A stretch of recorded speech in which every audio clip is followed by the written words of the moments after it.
mag-move on na tayo. Magtrabaho at huwag konsintihin ang isang spoiled na bonjing. Huwag nang busugin ng pabor. Sa mga mahal kong kongresista, may suggestion po ako. Ito, suggestion lang naman, Huwag niyong masamain. Kesa inaatupag ninyong palitan ang pinili ng taong bayan, binoto at minahal. Bakit di nyo nalang palitan ang tao, kayo naman lang ang pumili?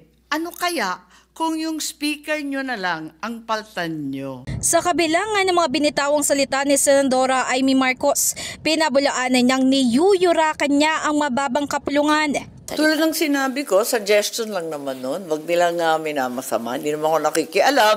Hindi nga kami sumasagot kapag iniinsulto kami ng bonggang-bongga.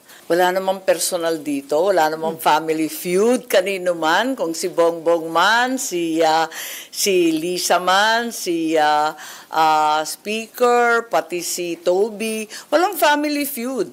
Ang issue talaga politika at prinsipyo. Dagdag pa niya ang pagdawit niya kay House Speaker Martin Romualdez ay nakaugnay naman din sa usapin ng impeachment laban kay Vice President Sara Duterte.